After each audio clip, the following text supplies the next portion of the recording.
여호와께서 시온에 포로를 돌려보내실 때에 우리는 꿈꾸는 것 같았도다. 그때 우리 입에는 웃음이 가득하고 우리 혀에는 찬양이 찼었도다. 그때 문나라 가운데에서 말하기를 여호와께서 그들을 위하여 큰 일을 행하셨다 하였도다. 여호와께서 우리를 위하여 큰 일을 행하셨으니 우리는 기쁘도다. 여호와여 우리의 포로를 남방 시내들 같이 돌려보내소서. 눈물을 흘리며 씨를 뿌리는 자는 기쁨으로 거두리로다. 울며 씨를 뿌리러 나가는 자는 반드시 기쁨으로 그 곡식단을 가지고 돌아오리로다. 기도하겠습니다. 하나님, 오늘 이 새벽에 오늘 우리가 주님께 나와 주님과 소통하고 또 주님과 주님의 말씀을 듣고 또 나의 심정에 있는 모든 감정들과 또 마음의 소원들과 내 마음의 모든 생각들을 주님께 이렇게 쏟아놓고 교류하고자 오늘도 이 새벽에 주님께 나왔습니다. 하나님, 오늘도 우리의 삶 가운데서 좋은 것을 주시고 또 우리의 삶 가운데 우리를 해야 하는 것들을 끊고자 하시는 그 하나님의 섭리 아래서 오늘도 우리가 그렇게 하시는 하나님의 방법이 무엇인지 또 우리가 하나님의 좋은 것을 받아 누리려면 또 우리가 해야 될 일이 무엇인지 오늘 주님께 음성을 듣고 또 받고자 오니 주님, 오늘도 음성을 듣게 하여 주시고 주님의 선하신 뜻을 우리가 오늘도 깨닫게 하여 주시고 받게 하여 주시고 주님의 선하신 것을 받아 누리는 우리 모두가 될 수 있도록 주님께서 오늘도 이 새벽에 말씀하여 주시옵소서. 믿사오며 살아계신 예수님 이름 받들어 기도드립니다. 아멘. 네, 제가 그 중독과 관련해서 굉장히 흥미로운 강의를 하나 들었는데 그게 뭐냐면 이런 겁니다. 이상하게 뭐냐면 풍요로운 사회일수록 뭔가에 중독되는 사람이 많아져요. 그러면 물질의 풍요와 중독이 무슨 상관관계가 있는 것인가? 일단 중독과 관련돼서 그 강의에서 말하는 가장 중요한 것 중에 하나가 뭐냐면 교류가 활발한 사람은 중독에 빠질 가능성이 거의 없다는 거예요. 그러니까 다시 말하면 사람과 사람의 교류가 활발한 사람, 그리고 영적으로 이 하나님과 소통이 시간이 많고 교류가 활발하게 이루어지는 사람은 중독에 빠질 일이 거의 없습니다. 그런데 사람은 이 교류가 끊어질 때, 즉 사람과의 소통이 없어지고 영적인 소통이 거의 없어질 때 외롭게 되고 고립된 사람은 중독에 빠질 가능성이 그만큼 이제 높아진다는 거죠. 그런데 이제 중요한 게 이겁니다. 사람은 어떨 때 교류라는 인간의 본능하고도 가깝고 인간의 생존의 필수 요소가 끊어지게 될까요? 여러분, 요한 하라리라는 사람이 연구를 하면서 아주 재미있는 상관관계 하나를 이제 발견했는데 이런 겁니다. 재미있는 게 뭐냐면 집에서 자기만의 공간이 넓어지면 넓어질수록 어려울 때 연락하는 친구의 수가 줄어들더라는 거예요. 그런데 생각을 해보세요. 예전에는 좁은 집에서도 이 3대가 모여 사는 대가족이 있었거든요. 그런데 여러분, 그 좁은 집에 3대가 모여 살면 얼마나 불편하겠습니까? 그런데 그런 집에서 그 내 공간을 주장한다는 건 뭐 꿈도 못 꿀 일이죠. 그런데 중요한 건 좁은 공간에 사람이 모여 있을 때 교류가 끊어지는 일이 가능할까요? 거의 불가능에 가깝습니다. 언제나 그 어떤 방식과 내용으로든 사람과 사람 사이에, 부모와 자식 간에, 뭐 할머니와 뭐 손주 간에, 사람과 사람 사이에 교류가 있을 수밖에 없고 소통이 있을 수밖에 없어요. 그런데 재미있는 건 그런 집에 사는 사람치고 불편하다고 느끼는 사람은 있어도 외롭다고 느끼는 사람이 없고, 대가족을 이룬 집에서 중독에 빠진 사람이 나오는 게 쉽지가 않아요. 왜냐하면 싫든 좋든 교류가 있기 때문이에요. 그런데 물질이 늘어나면서 사람들은 좀 더 넓은 개인 공간을 갖게 됐고, 그런데 문제는 개인 공간을 갖게 되는 건 좋은데 풍요 속에서 내 공간이 확보되면서 교류가 끊어졌다라는 거예요.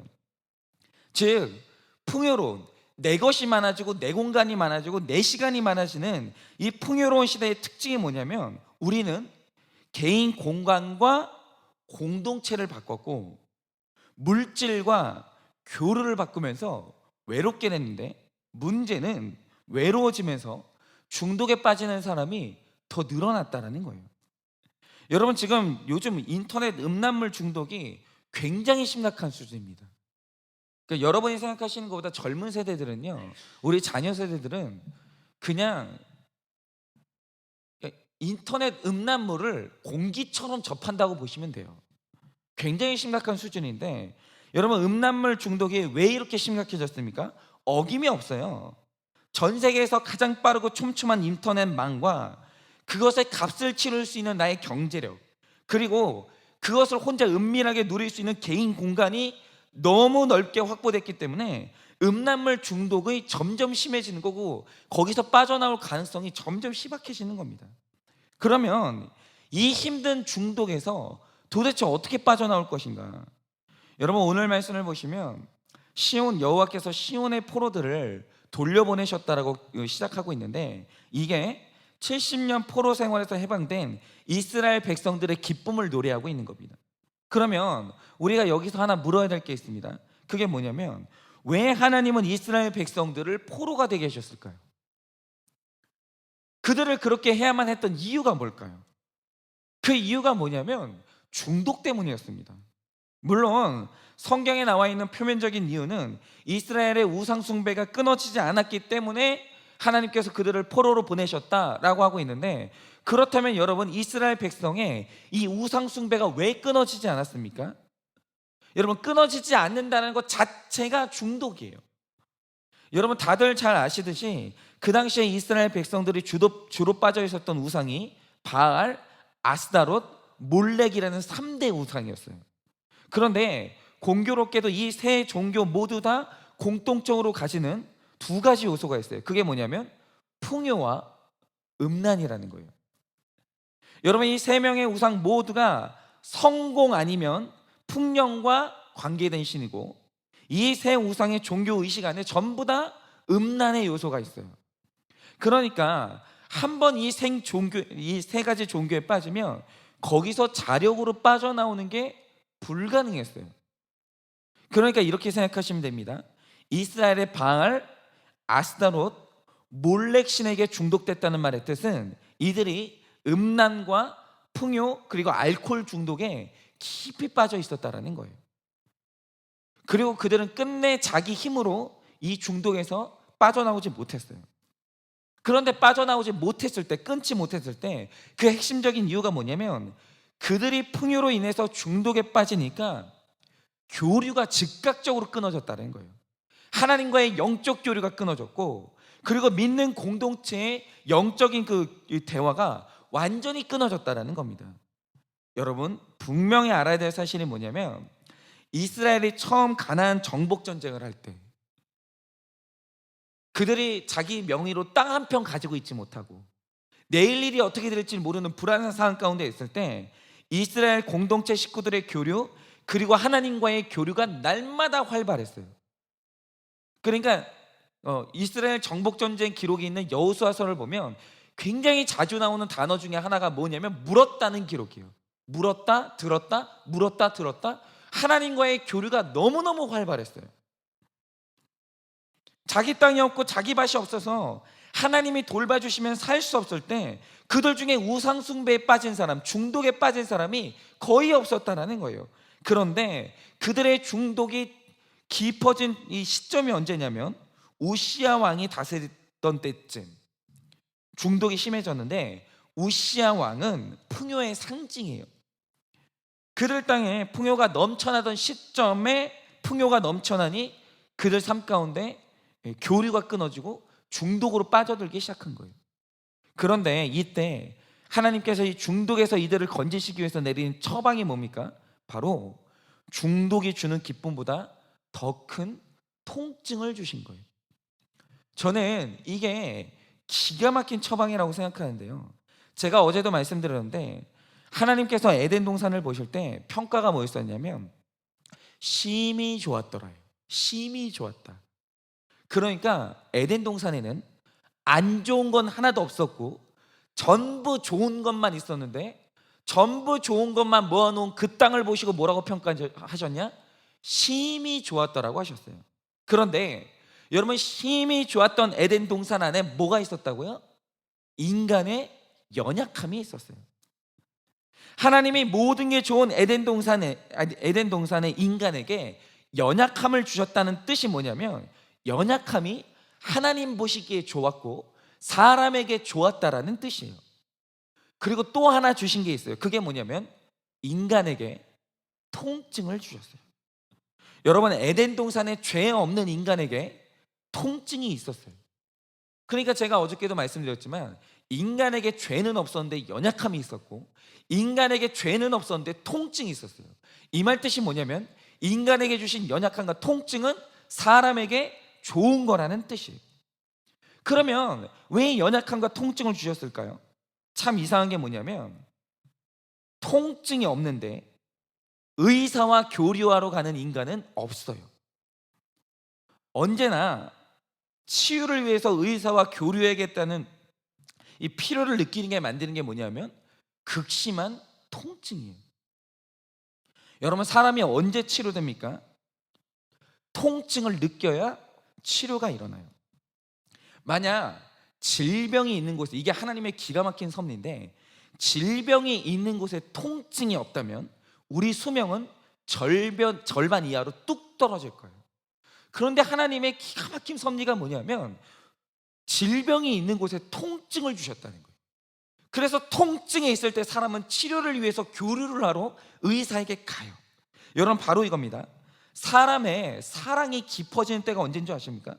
외로움이라는 통증이 깊어질 때 사랑이 깊어져요. 그러면 사람이 언제 하나님과 교류, 즉 믿음이 깊어지는지 아십니까? 통증이 깊어질 때 하나님과의 교류가 깊어져요. 믿음이 깊어져요. 여러분, 이게 바로 이스라엘이 중독에서 빠져나온 방법이었어요. 여러분, 하나님께서 그들에게 70년 포로 생활이라는 극심한 통증을 허락하셨는데, 놀라운 건 그들의 포로 생활이 시작되자마자 땅을 빼앗기고 주권을 빼앗기고 자유를 빼앗기고, 그들 삶 가운데 하나님께서 부당한 짐을 지우셨을 때 그 통증이 시작되자마자 이상한 건 뭐냐면 하나님과의 깊은 교류가 시작됐어요. 다시 회복이 됐어요. 그런데 교류가 회복되니 이스라엘 땅에서 우상 숭배가 근절됐어요. 여러분, 1000년이 넘는 시간 동안 지긋지긋하게 끊어지지 않았던 우상 숭배가 여러분 그 땅에서 드디어 근절이 됐어요. 여러분, 사람은 사람과 그리고 하나님과 교류할 때만 건강하게 살 수 있는데, 이상한 건 뭐냐면 풍요가 그 교류를 끊어버려요. 그리고 그 풍요는 교류를 끊으면서 사람을 중독으로 무섭게 끌고 가요. 그런데 깊은 연약함과 통증은 사람의 교류를 회복시키는 힘이 있어요. 여러분, 사람은요, 자기 힘으로 빠져나올 수 있는 힘이 없을 때 비로소 도움을 요청해요.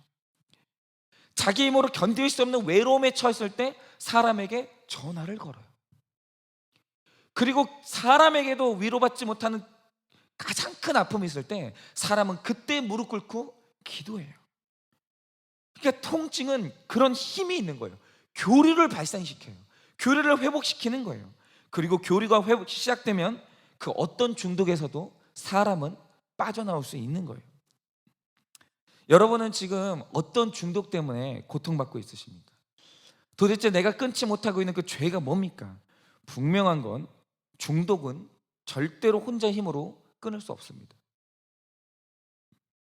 중독은 공동체와의 교류, 하나님과의 교류가 회복돼야 끊을 수 있는데, 그 회복을 위해서 우리 각자가 다 빠져 있는 게 있어요.